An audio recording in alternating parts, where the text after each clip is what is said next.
Hola. Esta serie de 7 capítulos que hoy comienza tiene por objeto el enseñar los caracteres generales y particulares de las setas a aquellos que todavía no conocen este maravilloso mundo. Y por otra parte, también puede servir como repaso a los que ya están iniciados en la micología. Al principio hablaremos de las setas en general. Después seguiremos con la exposición de unas cuantas setas que son tóxicas y también enseñando los tipos de intoxicación. Más tarde hablaremos de unas setas que son más o menos conocidas como comestibles y terminaremos con la parte principal, con la separación de las setas comestibles interesantes de las malas, de las tóxicas que se parecen a ellas. Creemos que esta serie es muy interesante porque, claro, es lamentable que haya todavía intoxicaciones producidas por setas y por otra parte también es una pena que se pierdan en el monte setas que podrían ser aprovechadas. Así es que, si os animáis, buena suerte en el monte y buen provecho en la mesa.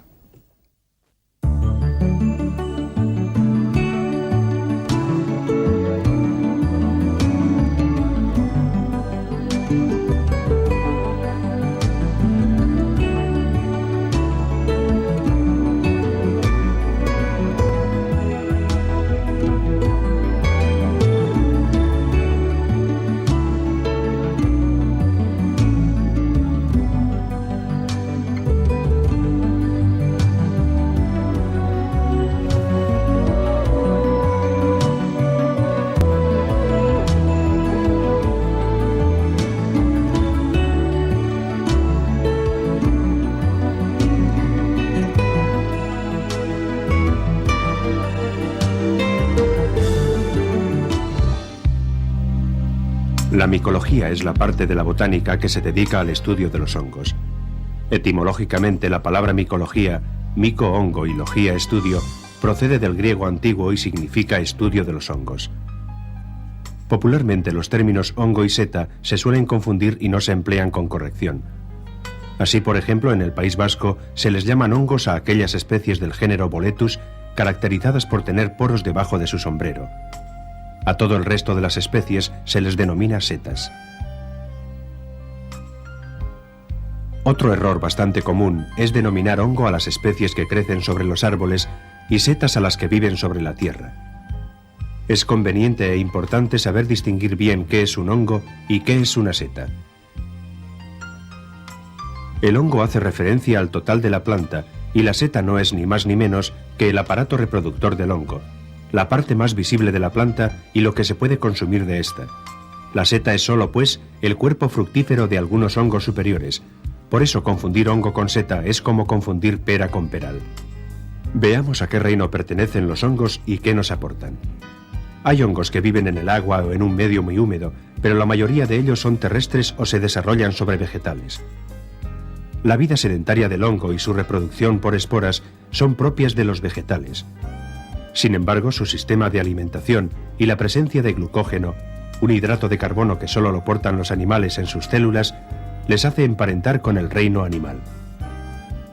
Científicamente, se ha convenido en clasificar a los hongos dentro del nuevo reino llamado fungi o reino de los hongos.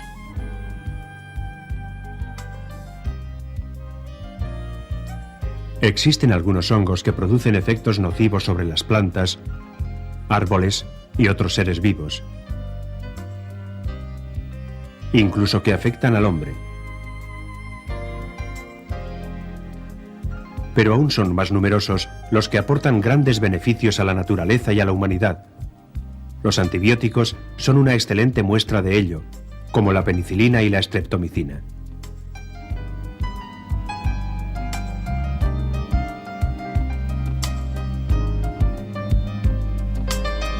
Algunas interesantes aplicaciones de los hongos son, por ejemplo, su utilización en las fermentaciones de la cerveza y del vino.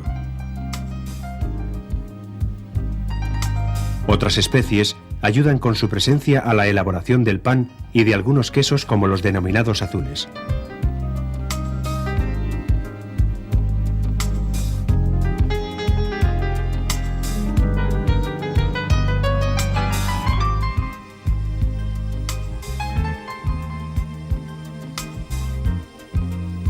Pero sobre todo, hay multitud de especies que sirven para completar una dieta alimenticia sana y equilibrada, deleitando hasta los paladares de los gourmets más exigentes. También hay hongos que cuentan con eficaces propiedades curativas. El llamado pedo de lobo, Lycoperdon perlatum, se ha empleado para evitar las hemorragias. El Lactarius deliciosus, o seta de pino, se ha utilizado como diurético. Y como antidiabético, la sabrosísima seta de orduña o Tricoloma georgii. A través de un interesante recorrido de la historia de los hongos, veremos cómo lo que en un principio fueron leyendas se han llegado a convertir en auténticas realidades.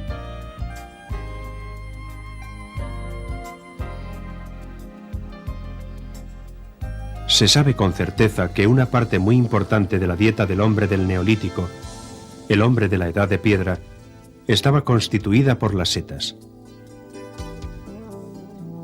Algunas excavaciones efectuadas en la región francesa de Dordoña han llevado a concluir que nuestros antepasados consumían distintos tipos de boletus, una especie que crece sobre la tierra, y una seta denominada Fistulina hepática, especie que nace en los troncos de algunos árboles y que aún hoy es muy apreciada en ensalada por los micófagos o amantes de la gastronomía micológica.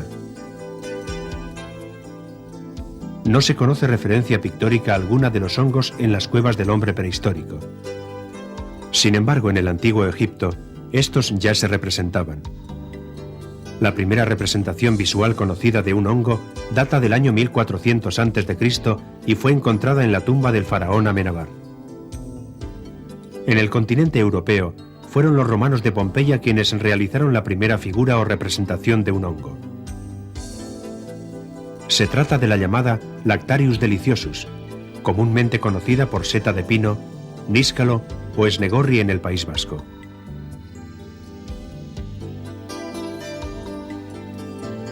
Como hemos visto anteriormente, la palabra micología tiene su origen en la Grecia antigua.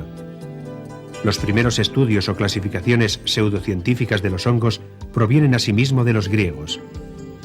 Teofrasto, discípulo de Aristóteles, realizó la primera clasificación de los hongos en 4 grupos o categorías, y las definió como plantas imperfectas privadas de raíces, flores y frutos.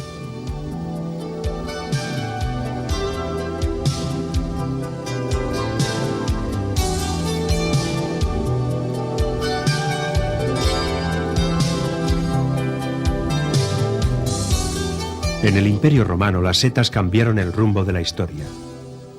El emperador Claudio fue asesinado con especies venenosas por su segunda esposa Agripina, quien, aprovechándose de la pasión de este por las oronjas naranjas o amanita cesárea, mandó mezclar en un suculento plato de estas algunas de las temibles amanitas faloides u oronjas verdes.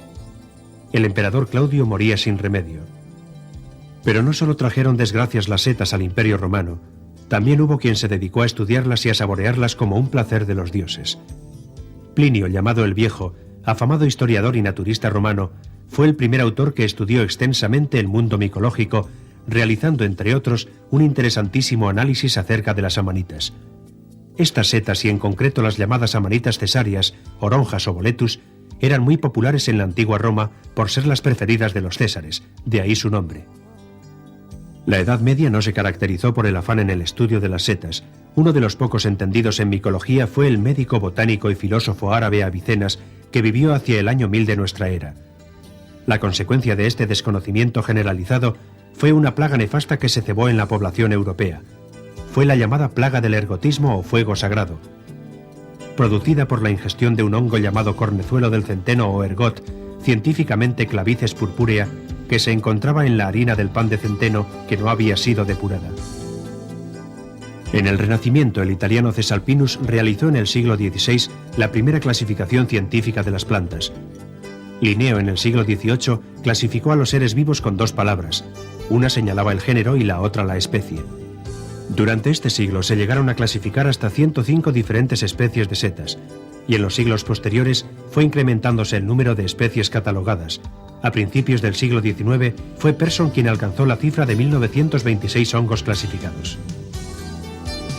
Hoy en día se conocen más de 100.000 especies de hongos diferentes y alrededor de 10.000 que desarrollan setas, siendo cientos los científicos y micólogos de todo el mundo dedicados a su estudio e investigación.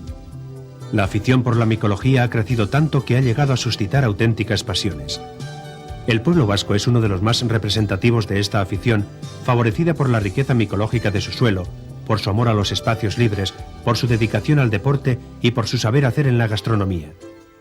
Se dice incluso que el pueblo vasco se encuentra entre los pueblos del mundo que posee una de las culturas micológicas más elevadas del planeta. Prueba de ello es que en este territorio en los últimos 25 años se ha multiplicado el número de aficionados y estudiosos de las setas. Por otra parte, los concursos y exposiciones de micología son cada día más numerosos y se organizan jornadas gastronómicas y fotográficas sobre setas en diferentes pueblos de esta comunidad autónoma. Es de destacar que Euskadi cuenta con más de una veintena de sociedades micológicas que son verdaderos centros de estudio, intercambio e investigación sobre las setas. Por eso es costumbre que en este tipo de asociaciones micológicas los veteranos inicien a los principiantes en la micología y en el respeto de las distintas especies.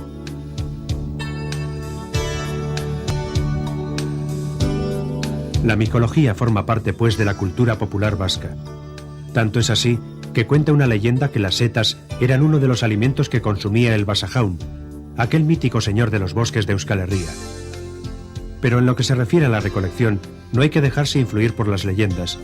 Es imprescindible tener unos mínimos conocimientos que permitan saber distinguir las setas comestibles de las que pudieran causar intoxicaciones. Por eso todas aquellas personas que salen en busca de setas deben saber y recordar algunos aspectos y consejos básicos. Las setas pueden encontrarse en los lugares más insospechados, pero donde se hallan más abundantemente es en los campos y en los bosques.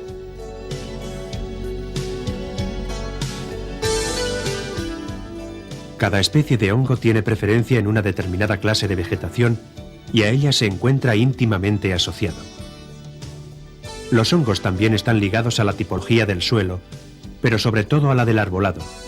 De este modo, las especies de árboles de un bosque nos indicarán las clases de hongos que encontraremos en su entorno. La época del año tiene mucha importancia para una acertada recolección. Las estaciones nos indicarán las especies de setas hacia las que tenemos que orientar las pesquisas. En primavera se inicia el nacimiento de las setas. El verano produce una gran variedad de especies, pero es en otoño cuando se da la mejor época para la recolección. A medida que transcurre el otoño, aparecerán las setas más tardías, muchas de las cuales no resistirán demasiado la llegada de los fríos del invierno.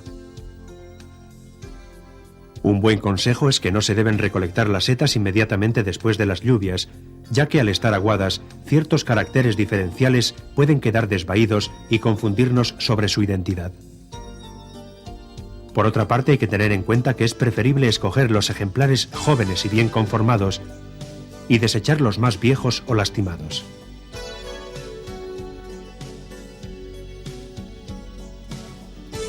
Del mismo modo, es aconsejable rechazar las setas demasiado jóvenes, pues éstas no están perfectamente desarrolladas y pueden hacer dudar al setero acerca de su identidad. El buscador, que conoce perfectamente la especie, sabe que para extraerla puede cortar el pie de la seta y quitar la tierra del sombrero antes de introducirla en la cesta. Sin embargo, cuando existe alguna duda, es conveniente sacar la seta entera de la tierra con la ayuda de una punta de navaja o cuchillo y observar cuidadosamente si tiene volva o no. Este elemento es el que nos indicará la posibilidad de que el ejemplar sea tóxico. Todas las precauciones son pocas a la hora de evitar intoxicaciones. Por eso las setas deben transportarse en una cesta rígida y aireada, de base ancha, y debemos separar durante el transporte las que se conocen bien de las que se desea estudiar. Si se van a consumir las especies recolectadas, recomendamos que se haga cuanto antes, ya que algunas tienen mejor conservación que otras. En cualquier caso, hay que tener presente que cuanto más frescas estén, más garantías nos ofrecen. Como hemos visto a lo largo de todo el programa, las setas pueden proporcionar ingentes satisfacciones. Pero no olvidemos que también, por ignorancia o por una valentía malentendida, nos pueden acarrear grandes disgustos o al menos un buen susto. Por eso es imprescindible que nos dejemos aconsejar por los expertos.